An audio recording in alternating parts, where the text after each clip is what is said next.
So, Steve, we have this audience of people that follow and listen to this podcast, and they have this identity of this employee mindset. Yeah. And they want to go from, for the first time in their life, being told where to be, what to do, when to do it, to shifting to this new identity of entrepreneur. But I feel like a lot of people make this shift, take this leap, without the proper frameworks, beliefs, identities, and then all of a sudden they trade this 40-hour work week for a 100-hour-a-week hellhole. So you have these ideas about belief, identity, and results. Walk me through kind of how you've changed and shifted beliefs, and then how you could help others do that as well. Yeah, I think just to start off what you were saying, I think that the challenge that a lot of people run into is, you're either running away from pain or you're running towards pleasure. And the majority of people that do exactly what you said, they're running away from a life they don't want. So they're running away from pain. But they really don't know what they're running towards. They don't know what is that pleasure. They don't even know. They can't even tell me, what does success look like? Like, define it for me. What is it? It's not money in the bank. It's what is it? And they're like, I don't know. And I'm like, well, then you're just going to run right back into what you're running away from, because we have what's called a reticular activating system, which is our filter. And whatever you focus on expands. So if you're focused on what you don't want, guess what happens? You go right back into it, and you built a moat around your quote unquote business, which is really a job, because I always say, if you can't leave it for 3 hours, 3 days, or God forbid, 3 weeks without your phone, you don't own a business, you own a job. And it's probably choking you to death. And we think we want freedom, but I'm like, I'll ask people, like, so how's that working for you? And they're like, it's not. I'm like, because you didn't have a destination you were going to. I mean, something as simple as Google Maps. What does Google Maps need to work? It needs a starting point, and it has to have an address destination to get you to somewhere. If you tell Google, hey, just drive me, it's going to go, I don't know where you're going. You have to give it a destination. And then based on that, between the two is what's called the strategy. And if you are supposed to go right, but you go left, what does Google do? Does it re-anchor you back to where you started? No, it re-anchors you back to your destination. Everything is predicated on your destination. Flying an airplane as an airline pilot, we have a flight plan. Everything is predicated on where we are landing, how much fuel, the routing, the weather, the emergencies, the alternates. Everything is predicated on that destination. Well, if that is so imperative to how we travel, and it's so imperative to flying an airplane, wouldn't that be kind of imperative to your life of starting a business? And I ask people, what is your destination? And they're like, what do you mean? I'm like, stop. Just stop. Let's slow down so we could speed up, and let's figure out where are we going before we get in the car and start driving, because the entrepreneurial highway is littered with the souls of people who had, $1 million ideas, but they never cashed the check because they were too busy being busy and they didn't know where they were going. Yeah, there's this quote that I really love, which is, don't be busy all the time. You're going to have no time to make money. Yeah, absolutely. If you're busy all the time, the man who is busy all the time has no time to make money. And I love that. And so to your entrepreneurial highway analogy, I talk a lot about this car dealership analogy, to where entrepreneurship is like this giant car dealership, and all we're focused on is picking which vehicle from the lot. Do I want to invest in Airbnbs? Do I want to buy a company? Do I want to buy land? Do I want to buy hotels, multifamily? And they pick out their vehicle, and you start driving, and you drive down this infinite highway, and then all of a sudden the car starts smoking because you haven't stopped for gas, you haven't stopped for fuel, you haven't stopped for snacks. You look to your right, your wife or your husband is gone. You look behind you, your kids are gone. They've been gone for years now. You never picked them up. Because either you never picked them up, or you never stopped over, and now everyone's gone because you were just driving endlessly with no destination. Yeah.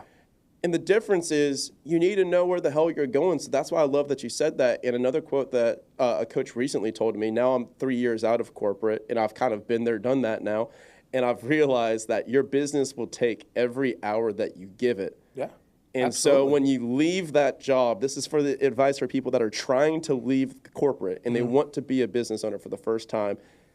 What's some advice that you can give to prevent what happened to me, which was, now that I'm doing my own thing, I have to work on this 24/7. Yeah. And now all of a sudden, the reward for excellent work is always more work.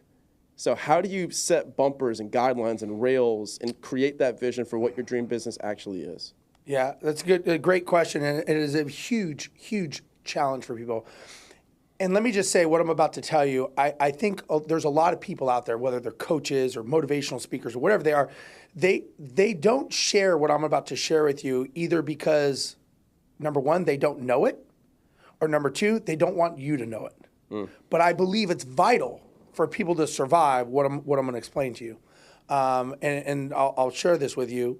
Number one, if you look at principles are laws, and laws don't change, okay? No matter what I think, if we were to take the law of gravity, and if I felt in my heart of hearts that I could jump off of a building and fly, and I'm in Facebook groups, and I read books on it, and everyone is chanting in a circle, telling me, Steve, you can do this, and if I go out to the edge of the building and I jump off the building, am I going to go up based on my belief? Or am I going to go down based on... Aim for the bushes. Yeah, aim for the bushes. Yeah. Softest landing. And so the law of gravity doesn't matter what I think. Yeah. And so the reason this is important is we have what's called a tactic. And a tactic is something that changes with time. Okay. So for example, if we wanted to go skiing in Minnesota in the wintertime, the tactic would be snow skis. But if we wanted to go skiing in the summertime, that tactic wouldn't work. So we would have to use water skis. Okay. With that being said, when it comes to building a business, people focus on the tactic of moments in time and not the principle, because principles don't change. So talking about real estate, some people come to me and they're like, Steve, I'm doing a BRRRR, I'm doing a whatever acronym is hot this month, right? I'm doing this, I'm doing that. I'm like, wait a second. Those are tactics and those change with time. Is it possible that there's people out there that are getting involved in real estate or getting involved in entrepreneurship, and they're using a tactic from 2024, a tactic from COVID, a tactic from another era, thinking it's going to work, and it's like you're in the snow using water skis. It's not going to work. That's how I feel about multifamily right now. Yeah, everything, because that is just a tool. So when it comes to building a business, there's what's called the law of advancement. And the law of advancement says before anything goes up, it first has to go down. Case in point, in real estate, if you want to build a house, you have to build a foundation first, and based on the foundation and the footprint, you will build the house structure based on that. You don't build a house and you're like, oh shit, man, we forgot the fucking foundation. Like, dude, like, what were we thinking? You build the foundation first and then you go vertical. If you were gonna build an apartment building, the foundation would be much deeper than the house, right? It's gonna be deeper because you're going higher. Skyscraper, it's gonna be even bigger. Like the skyscrapers here, they're building in downtown Austin, they are much, much bigger than a house foundation. Common sense, right? When you build your business, many people are trying to build a skyscraper of a business and they've never even dug down in the foundation. And the foundation is the hardest to build. It's the dirtiest. It is the hardest, everything. And once it's done, it's covered up and you never see it. But it is essential. So to your question, you have to build a foundation. So you may say, well, Steve, what's a foundation for business? Well, any business, I don't care if you're in real estate, roofers, contractors, property man, it doesn't matter. They're all the same. United Airlines, it doesn't matter. Marketing makes the phone ring. Sales answers the phone, converts them to clients. Operations processes the order. Accounting pays everyone. And leadership sits over the top. That is the foundation, the 5-point foundation for every business, real estate, otherwise. This is what's called an organization chart. And the organization chart is what you use to start your business. So my point is, people don't talk about this. I'm going to go do this. I'm going to do that. I'm like, wait a second. You wouldn't get on a flight without a pilot having a flight plan, risking your life. Why would you risk your most valuable asset, which is your time, to start a business without a business plan, without an organization chart, without a destination? We tend to waste the thing that we value the least. So we are either going to waste time or we are going to waste money. Which one do you think people waste more of? Oh, yeah. Time. In the beginning, time, until you realize how valuable your time is worth. Yeah. And then now it's like, that's why I pay for everything. Absolutely. So I love Jake and Gino's quote. I got this from them, which is there's two ways to seek mentorship and advice, and that's pay to play or seek to serve. Yeah. And so for the person that's time is more valuable, they need to pay to play. So now that's why I pay 6 figures sometimes for coaches, mentors, masterminds. But in the beginning, it's like you don't have that. So you have to seek to serve because your time is less valuable. So you have to pay through sweat equity. Yeah. And that's how you learn. So